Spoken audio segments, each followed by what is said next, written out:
Introduction to History of the Warfare of Science with Theology in Christendom by Andrew Dickson White, 1896. My book is ready for the printer, and as I begin this preface my eye lights upon the crowd of Russian peasants at work on the Neva under my windows. With pick and shovel they are letting the rays of the April sun into the great ice barrier which binds together the modern quays and the old granite fortress where lie the bones of the Romanov Tsars. This barrier is already weakened, it is widely decayed, in many places thin, and everywhere treacherous, but it is, as a whole, so broad, so crystallized about old boulders, so embedded in shallows, so wedged into crannies on either shore, that it is a great danger. The waters from thousands of swollen streamlets above are pressing behind it, wreckage and refuse are piling up against it, everyone knows that it must yield.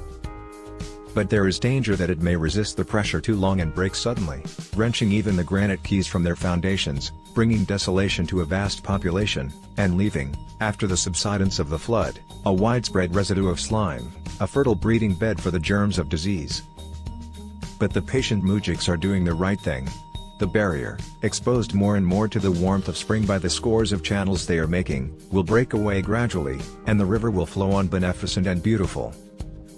My work in this book is like that of the Russian mujik on the Neva. I simply try to aid in letting the light of historical truth into that decaying mass of outworn thought which attaches the modern world to medieval conceptions of Christianity, and which still lingers among us, a most serious barrier to religion and morals, and a menace to the whole normal evolution of society.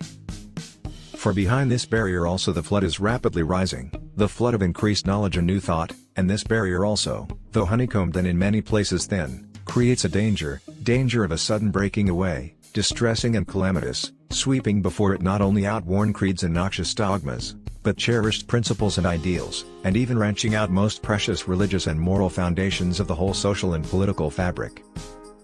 My hope is to aid, even if it be but a little, in the gradual and healthful dissolving away of this mass of unreason, that the stream of religion pure and undefiled may flow on broad and clear, a blessing to humanity.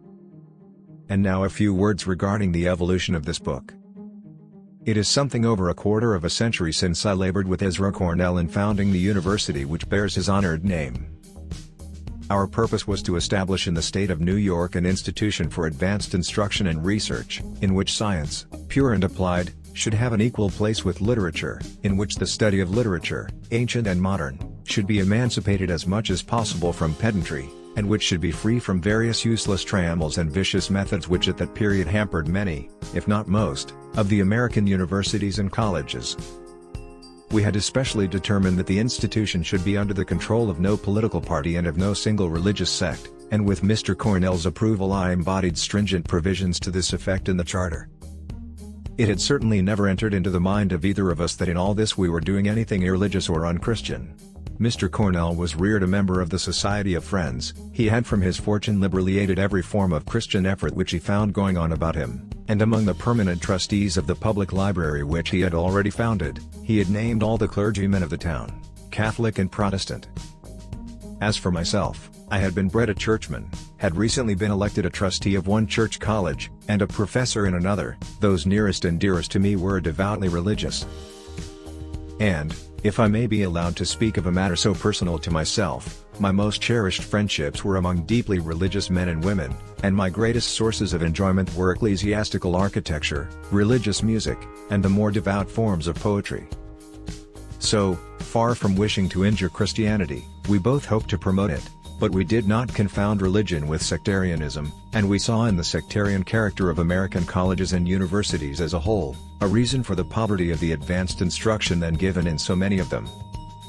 It required no great acuteness to see that a system of control which, in selecting a professor of mathematics or language or rhetoric or physics or chemistry, asked first and above all to what sect or even to what wing or branch of a sect he belonged, could hardly do much to advance the moral, religious, or intellectual development of mankind. The reasons for the new foundation seemed to us, then, so cogent that we expected the cooperation of all good citizens, and anticipated no opposition from any source. As I look back across the intervening years, I know not whether to be more astonished or amused at our simplicity. Opposition began at once. In the state legislature it confronted us at every turn, and it was soon in full blaze throughout the state from the good Protestant bishop who proclaimed that all professors should be in holy orders, since to the church alone was given the command, "Go, teach all nations." to the zealous priest who published a charge that Goldwin Smith, a profoundly Christian scholar, had come to Cornell in order to inculcate the infidelity of the Westminster Review. And from the eminent divine who went from city to city, denouncing the atheistic and pantheistic tendencies of the proposed education. To the perfervid minister who informed a denominational synod that Agassiz, the last great opponent of Darwin, and a devout theist, was preaching Darwinism and atheism in the new institution. As the struggle deepened, as hostile resolutions were introduced into various ecclesiastical bodies, as honored clergymen solemnly warned their flocks first against the atheism, then against the infidelity, and finally against the indifferentism of the university, as devoted pastors endeavored to dissuade young men from matriculation, I took the defensive, and, in answer to various attacks from pulpits and religious newspapers, attempted to allay the fears of the public. Sweet reasonableness was fully tried. There was established and endowed in the university perhaps the most effective Christian pulpit, and one of the most vigorous branches of the Christian Association, then in the United States, but all this did nothing to ward off the attack.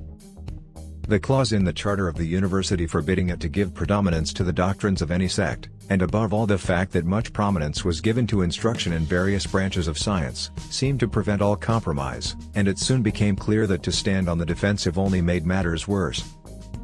Then it was that there was borne in upon me a sense of the real difficulty, the antagonism between the theological and scientific view of the universe and of education in relation to it. Therefore it was that, having been invited to deliver a lecture in the Great Hall of the Cooper Institute at New York, I took as my subject the battlefields of science, maintaining this thesis which follows. In all modern history, interference with science in the supposed interest of religion, no matter how conscientious such interference may have been, has resulted in the direst evils both to religion and science, and invariably, and, on the other hand, all untrammeled scientific investigation, no matter how dangerous to religion some of its stages may have seemed for the time to be, has invariably resulted in the highest good both of religion and science. The lecture was next day published in the New York Tribune at the request of Horace Greeley, its editor, who was also one of the Cornell University trustees. As a result of this widespread publication and of sundry attacks which it elicited, I was asked to maintain my thesis before various university associations and literary clubs, and I shall always remember with gratitude that among those who stood by me and presented me on the lecture platform with words of approval and cheer was my revered instructor, the Reverend Dr. Theodore Dwight Woolsey, at that time president of Yale College. My lecture grew, first into a couple of magazine articles, and then into a little book called The Warfare of Science, for which, when republished in England, Professor John Tyndall wrote a preface. Sundry translations of this little book were published, but the most curious thing in its history is the fact that a very friendly introduction to the Swedish translation was written by a Lutheran bishop,